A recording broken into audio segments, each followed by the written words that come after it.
Welcome to Joy Life in the Philippines. Today is Tuesday. Dito kami ngayon sa Zoom at nandito yung boss namin, no.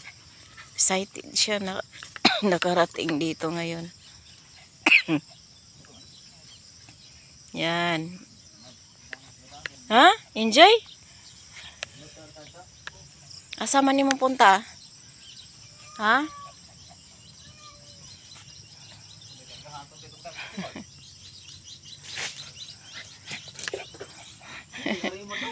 Ayan, excited siya. Ano muna tayo, Edward. So may gagawin kami ngayon. Tanim kami ng dragon fruit. So baka excited to. Dan, matulis yan. Tara. So punta tayo dito. Saman? Edward. Masyal mo na siya. Dodong Edward. So maglagay kami ng abono ngayon sa mga tanim, mga bulaklak. Dito tayo. Yan.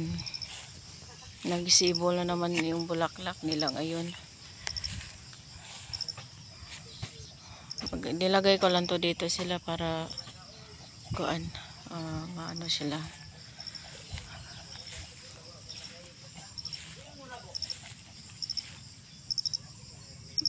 Mainitan mamaya.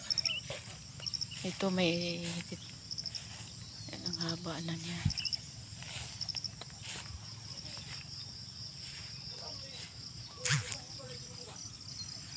Ang sama dong, enjoy ka? Enjoy ka, Edward? Edward, enjoy?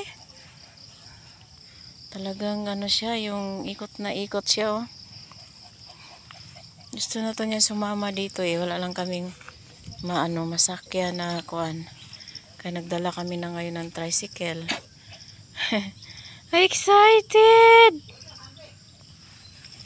Ay, ka-cute. Hello, ma'am. Good morning. Ito na po si Edward. Sumama po sa amin. Sumama siya sa amin. Kaya yun. Yan naman natin yung mga halaman. So, ito pala. Longlong white siya. Si White. Yung lagi naming binobonsai. Ayun. Haba na niya. Naligo si Edward. Nahulog sa kuan. Ayan, so mag-start muna naman kami kuan sa dragon fruit. Ayan siya. At yan, nagbili kami ng kawayan.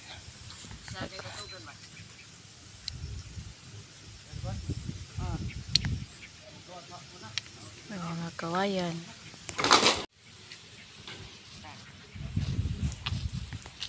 Kaya matapusin na namin tong aming mga kuan. Kato, may nang putlon yaw ya, kana ya. So ito isang linya. Asa ka to ibutang mangga, no?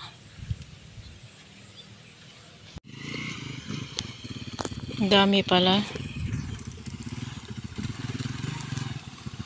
So ayan ang kalong-kalong.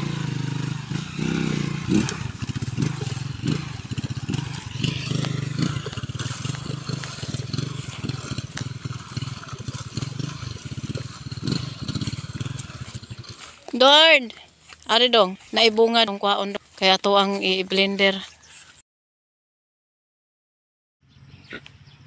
Pasyal mo na si Edward.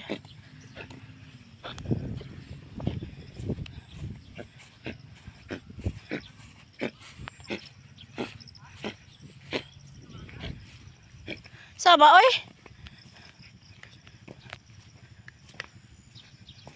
Gusto niyang punta doon.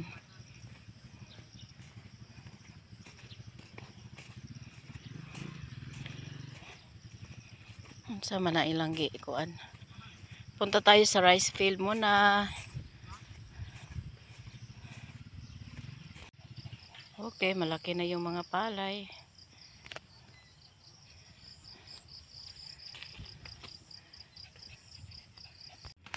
So, andito ako ngayon sa mga kalamansi. Kaya magkuan ako, magpitas dito sa ilalim muna, oh. Ang dami. So, hello. So, ito yung kasama ko. Hi, Edward. Yan si Edward. Nakipitas din siya ng mga kalamansi. Mamitas kaming kalamansi. So, dito lang siya sa tabi ko. Hindi siya lumalayas. Yan, oh. Ayan, kaya tinitingnan ko yung mga yung kalamansi. Ito yung nabili namin na kalamansi na markot. So, kailangan pag pinipitas mo siya, hindi mo kailangan bagutin. Kailangan gamitan mo ng gunting kasi kung magbenta ka ng kalamansi, ayaw nila yung yung ganito, oh. Yung ganyan, yung parang may sugat na. Kaya gusto nila yung ganito para hindi na masira agad. Kaya pinitas ko dahil sayang man lang kaysa malaglag. Then yung kilo sa ngayon kalamansi is 50 pesos per kilo. Ayan. So, andito ako ngayon sa ilalim ng puno na tinanim naman ni Ma'am.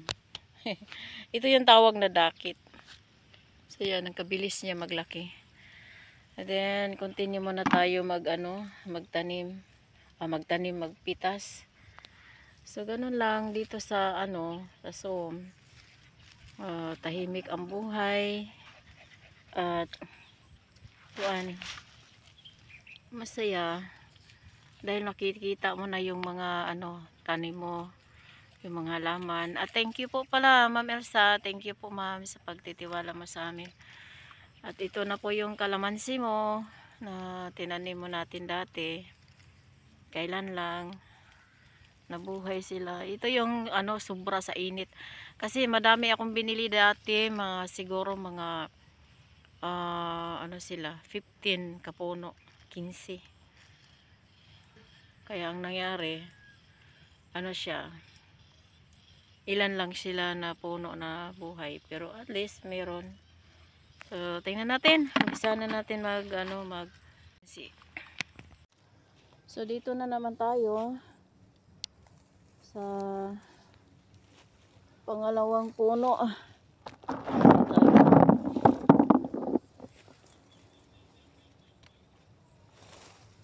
Nakuha ko yung damo. Edward, di wala kong layo ha. Yung kasama kong si Edward. Makulit. Edward! So, andito kasi sa ilalim. Hindi ko na siya tinitriman sa ilalim para naman din kasi markot lang to siya. Kaya may siya. Excuse me, nagbalag ko. Yung aking alaga talaga. Diyan lang ka kasi, huwag ka nang layas ng layas. Tapos babalik ka din dito. Yan. Enjoy lang tayo mag-harvest. Kahit maliit, pa sila. Kailangan tiyagaan mo talaga magpitas ng ganito.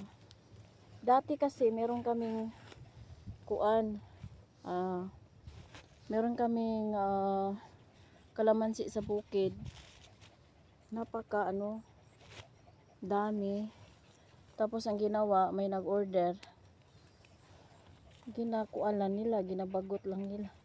Kaya nangyari, naglikramo yung buyer. Kasi dapat daw hindi nasusugatan. Imagine, kami noon, naka 8 kilo. Tapos puro sugat lahat. So meron ding may pagkataon din na mahal ang kalamansi. Merong 80 per kilo. Hindi ko alam kung magkano sa iba.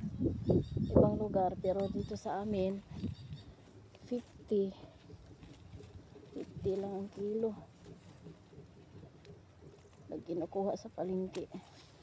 Ayan o, na ano ko. Ito naman siya nagkaabang. Hala ka diha. Ganyan talaga to si Edward oh. Di ka ba nainitan? Ayaw ka diha. Huwag kang lumayo, Edward.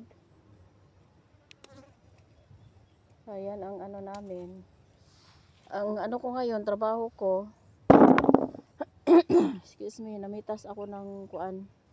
Kasi si Perry ano siya ng kahoy para sa dragon fruit. Uwi ka, diya ka lang sa landong. Nainitan ka na siguro. Mamaya pa ako. Diya ka lang sa landong ha. Ayaw lakaw. So kailangan din tong ano, lagyan siya ng abono na vitamina niya. Kaya magbenta ako, bili ko ng abono niya. Putas.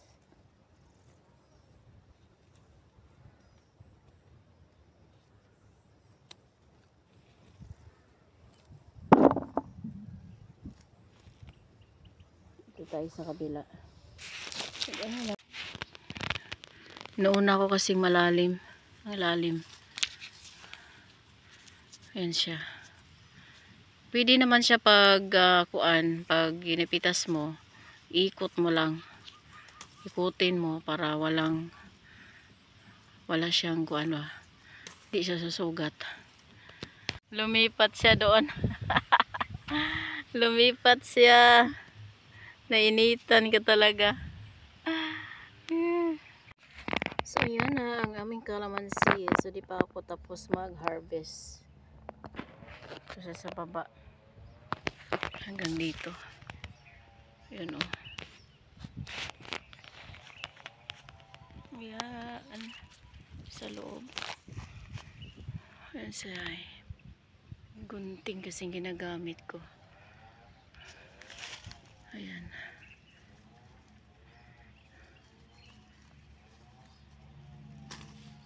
So, kailangan walang sugat.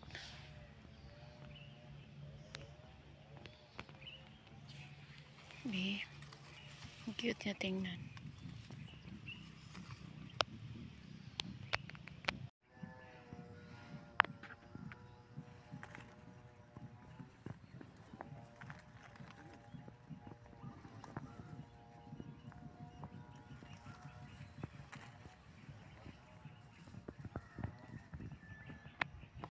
So balik tayo sa pagpitas ng kalamansi. Hindi ko na video kanina. Ang dami na kasi. Ang bango ng bulaklak.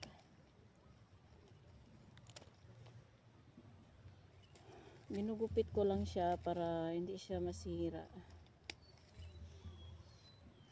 Yun, sa maliit na puno lang ito. So yan, may kalahating balde kami. Timba. Yan ang kilo natin. 1 kilo. So, nakakilo ako ng 3 at 3/4. Yeah, 3/4. Yan siya, nalagay ko sa bahay.